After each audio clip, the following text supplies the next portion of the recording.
एहि विधि जाई कृपा निधि उतरे सागर तीर। जहाँ तह लागे खान फल भालो विपुल कपिवीर। इस प्रकार कृपा निधान श्री राम जी समुद्र तट पर जा पहुंचे। अनेकों रीछ वानर वीर जहां तहां फल खाने लगे। उहाँ निशाचर रहे सशंका जब ते जारे गयो कपिलंका। निज निज ग्रह सब करहि विचारा नहीं निशिचर कुल के रे उबारा। जासु दूत बल बरनि न जाई देयाए पुर कवन भलाए। दूते हसन सोने पुर जन बानी मंदोदरी अधिक कुलानी। वहां लंका में जब से हनुमान जी लंका को जलाकर गए तब से राक्षस भयभीत रहने लगे। अपने अपने घरों में वे विचार करते हैं कि अब राक्षस कुल की रक्षा का कोई उपाय नहीं है। जिसके दूत का बल वर्णन नहीं किया जा सकता उसके स्वयं नगर में आने पर कौन भलाई होगी। हम लोगों की बड़ी बुरी दशा होगी। दूतियों से नगर निवासियों के वचन सुनकर मंदोदरी बहुत ही व्याकुल हो गई। रहसी जोरी कर पति पगलागी बोली बचन नीति रस पागी। कंत कर सहरि सन परिहर हो मोर कहायति तहि धर हो।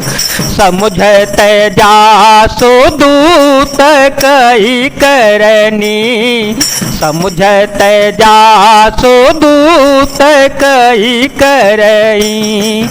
नवहि गर्व रजनी चर घरनी नवहि गर्व रजनी चर घरनी। सासु नारी निज सचिव बोलाई पठबहो कंत जो चहो भलाई। तब कुल कमल विपिन दुखदाई सीता सीतनि समयाए। सुनहु नाथ सीता बिनु दीने हितन तुम्हार शंभु कीने। वह एकांत में हाथ जोड़कर पति रावण के चरणों लगी और नीति रस से पगी हुई वाणी बोली। हे प्रियतम श्री हर्ष से विरोध छोड़ दीजिए। मेरे कहने को अत्यंत ही हितकर जानकर हृदय में धारण कर लीजिए। जिनके दूत की करनी का विचार करते ही स्मरण आते ही राक्षसों की स्त्रियों के गर्भ गिर जाते हैं। हे प्यारे स्वामी यदि भला चाहते हैं तो अपने मंत्री को बुलाकर उसके साथ उनकी स्त्री को भेज दीजिए। सीता आपके कुल रूपी कमलों के वन को दुख देने वाली जाड़े की रात्रि के समान है। हे नाथ सुनिए सीता को दिए लौटाए बिना शंभु और ब्रह्मा के लिए किए भी आपका भला नहीं हो सकता। राम बान यहे गण सरिस निकर निशाचर भेक। जब लगी ग्रसतन तव लगी जतनु करहु तजिटेक। श्री राम जी के बाल सर्पों के समूह के समान है और राक्षसों के समूह मेढक के समान है। जब तक वे इन्हें ग्रस नहीं लेते, निगल नहीं जाते, तब तक हट छोड़कर उपाय कर लीजिए। श्रवण सुनी सठता करी बानी, दिहसा जगत विदित अभिमानी,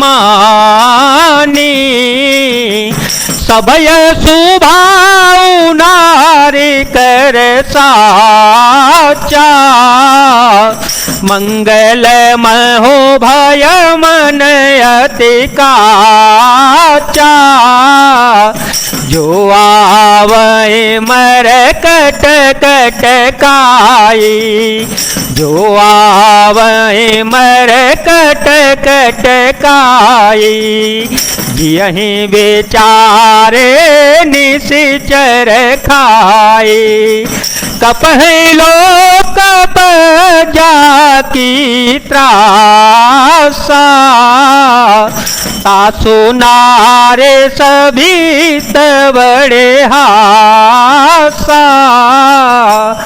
मूर्ख और जगत प्रसिद्ध अभिमानी रावण कानों से उसकी वाणी सुनकर खूब हंसा और बोला, स्त्रियों का स्वभाव सचमुच में ही डरपोक होता है, मंगल में भी भय करती हो। तुम्हारा मन हृदय बहुत ही कच्चा और कमजोर है। यदि वानरों की सेना आवेगी तो बेचारे राक्षसों से खाकर अपना जीवन निर्वाह कर लेंगे। लोकपाल भी जिसके डर से कांपते हैं, उसकी स्त्री डरती हो, बड़ी हंसी की बात है। असत ही भी हंसीता ही उर लाई, चले उस भाम ममता दिखाई, मंदोदरी हृदय कर चिंता, भयो कंत पर विधि विपरीता,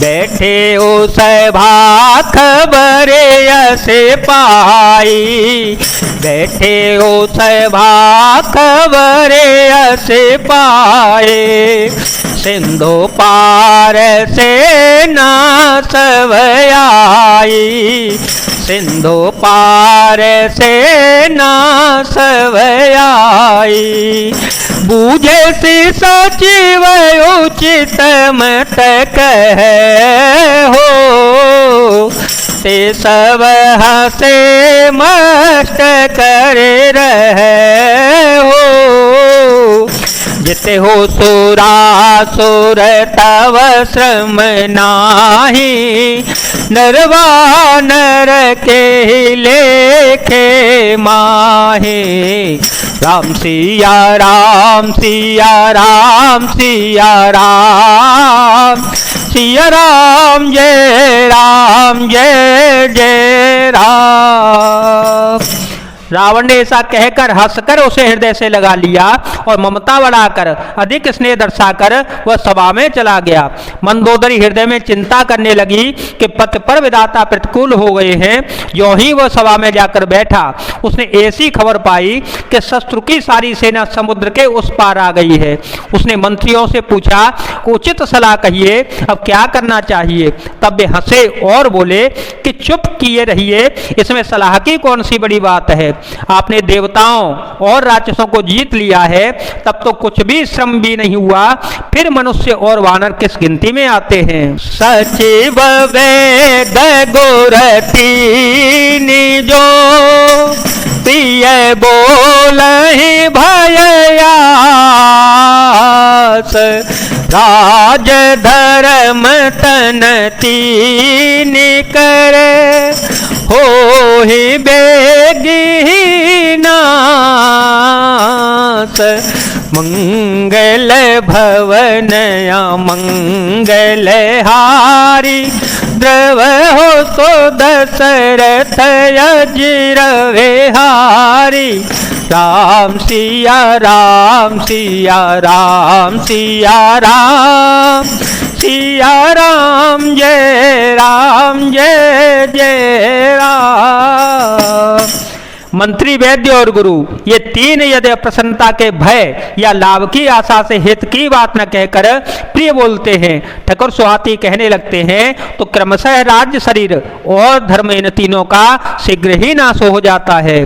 जय जय श्री सीताराम, जय जय श्री हनुमान जी महाराज, जय भोलेनाथ, जय दीनानाथ, जय शिव।